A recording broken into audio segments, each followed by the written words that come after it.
Hello guys, welcome back to my YouTube channel. मैं doctor Manoj Yadav. मैं आज आप लोगों के सामने डिस्कस करने वाला हूं निपाह वायरस के बारे में। आपने सुना ही होगा कि हमारे देश में फिर से एक नया वायरस आ चुका है जिसे हम निपाह वायरस बोलते हैं। इस वायरस के बारे में आज हम डिस्कशन करेंगे। ये कैसे फैलता है, किस वजह से फैलता है, इसको बचाव के क्या कारण है, कौन कौन सी हम मेडिसिन यूज कर सकते हैं और इसे कैसे दूर किया जा सकता है। गाइस देखिए, सबसे पहले बताना चाहूंगा कि कुछ समय पहले हमारे देश में एक वायरस आया था 2020 और 21 में, जिसमें हमारा पूरा देश लॉकडाउन की स्थिति में आ गया था। सभी काम हमारे बंद हो चुके थे, गवर्नमेंट ने हमें बाहर निकलने से मना कर दिया गया था। उस वायरस को आप सभी जानते हैं, कोरोना वायरस की मैं यहाँ पे बात कर रहा हूँ।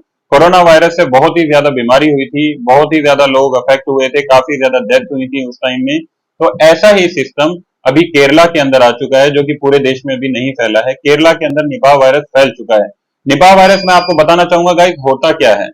निपाह वायरस एक जूनोटिक वायरस है। जूनोटिक वायरस क्या होता है कि आपको जानवरों से इंसानों में ये वायरस फैलता है। जो भी आपके एनिमल्स हैं, एनिमल्स अगर आपके अफेक्टेड हैं किसी भी कारणवश, तो आपको ये वायरस हो सकता है। इस वायरस के जो शुरुआती लक्षण हैं, शुरुआती लक्षण में आपको हल्का सा फीवर आ सकता है। ये फिर फीवर रेगुलर आपका बढ़ सकता है, आपको हेडेक हो सकता है, आपको सांस लेने में प्रॉब्लम हो सकती है। ऐसी काफी सारी सिचुएशंस होंगी जिसमें आपको प्रॉब्लम आ सकती है। गाइस बताना चाहूंगा कि जो जूनोटिक वायरस है, या फिर हम निपाह वायरस के बारे में जो बात कर रहे हैं यहाँ पे, ऐसा ही पास्ट में पुराने समय में एक डिजीज आई थी जिसे हम प्लेग बोलते हैं। ये प्लेग क्या था कि ये चूहों से फैलता था। ऐसे ही निपाह वायरस है जो कि हमें मैक्सिमम इंडिया के अंदर चमगादड़ों से फैलता है। देखिएगा, चमगादड़ की जो लार होती है, जो फल खाने वाले चमगादड़ होते हैं, उनकी जो लार होती है या उनका जो यूरिन होता है या फिर उनका जो भी स्टूल होता है, वो अगर आपके किसी भी फल पर लग जाता है और वो फल आप खा लेते हैं, तो आप भी निपाह वायरस के इन्फेक्शन से ग्रस्त हो जाते हैं, इन्फेक्टेड हो जाते हैं। इसलिए आपको क्या चीजों का ध्यान रखना है कि आपने कभी भी पेड़ से गिरा हुआ फल, जो टूटा हुआ फल है, उसे यूज नहीं करना है, उसे नहीं खाना है। देखिए गाइस, ये जो वायरस है ये सूअरों में भी देखने को मिला है, जो पिग होते हैं। अगर कोई भी आपका जानवर अफेक्टेड है, बार बार फीवर आ रहा है, बार बार उसका टेम्परेचर अप एंड डाउन हो रहा है, तो इसका मतलब कि वो भी निपाह वायरस से इन्फेक्टेड है। आपको उससे अलग रहने की जरूरत है। शुरुआती लक्षण के बारे में आपको बताना चाहूंगा कि निपाह वायरस के क्या क्या लक्षण होते हैं। निपाह वायरस के लक्षण में शुरुआती तौर पे आपको फीवर आ सकता है, आपको हेडेक हो सकता है, चक्कर भी आ सकते हैं।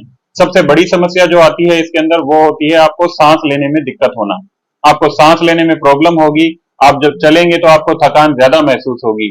हो सकता है 24 से 48 घंटे के अंदर आप बेहोशी की हालत में भी आ जाएं या फिर आप कोमा में भी जा सकते हैं। ये जो इन्फेक्शन होता है, ये जो वायरस है निपाह वायरस, ये आपके डायरेक्ट ब्रेन पर अफेक्ट करता है।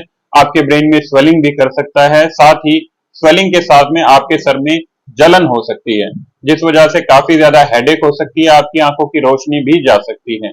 देखिएगा, अगर आपको इस वायरस को रोकना है तो इसे रोकने का अभी तक कोई भी परमानेंट कोई मेडिसिन नहीं बनी है। लेकिन फिर भी जो मेडिकल ट्रीटमेंट है, इसके अंदर आपको एंटीबायोटिक साथ में एनाल्जेसिक दिए जाते हैं, जिससे कि निपाह जो वायरस है इसका इन्फेक्शन काफी ज्यादा ना बढ़े। ये एनाल्जेसिक तथा एंटीबायोटिक जो भी यूज करते हैं, इससे आपको हेडेक नहीं होता है, आपको ब्रेन ट्यूमर होने का खतरा नहीं रहता है, आपको ब्रेन में कोई स्वेलिंग नहीं होती है। ये सारी चीजें रोकने का काम करता है। लेकिन एग्जैक्टली अभी तक हमारी गवर्नमेंट ने कोई भी अप्रूव्ड मेडिसिन इसके लिए नहीं निकाली है, इसलिए अभी तक एनाल्जेसिक और एंटीबायोटिक ही यूज किए जा रहे हैं। गाइस बताना चाहूंगा कि अगर किसी को ये वायरस हो जाता है तो फिर आप इससे कैसे बच सकते हैं। मान लीजिए आपकी फैमिली में किसी को भी, किसी भी इंसान को ये वायरस हो जाता है, ये वायरस से इंफेक्टेड हो जाते हैं, तो आपको कोरोना वायरस की तरह ही इस इंसान को भी, निपाह वायरस का जो इन्फेक्टेड इंसान है, उसे अपनी फैमिली में दूर रखना होगा या फिर आपको उससे दूर रहना होगा। खाने पीने की जो चीजें होंगी वो भी आपको अलग रखनी होंगी। आपके जो कपड़े होंगे वो भी आपने अलग ही वॉश करने हैं। खाने पीने का सारा सामान भी अलग रखना है। साथ में अपने घर के अंदर आप एनाल्जेसिक रखिए, साथ में एंटीबायोटिक रखिए। पानी गर्म से जितना ज्यादा हो सके गर्म पानी पीजिए। आप ठंडी चीजों से दूर रहिए। अपने घर के अंदर आप बिल्कुल भी बासी खाना मत खाएं तथा ठंडा खाना ना खाएं। इन चीजों का ध्यान रखिए। गर्म चीजें आप खा सकते हैं, कोई भी मांस मच्छी मीट अंडा इन दिनों में मत खाइए। अगर आप बाहर जा रहे हैं, फेस पर आप मास्क रखिए। मास्क से आपको बचाव होगा, आप डायरेक्ट इन्फेक्शन के चक्कर में नहीं पड़ेंगे।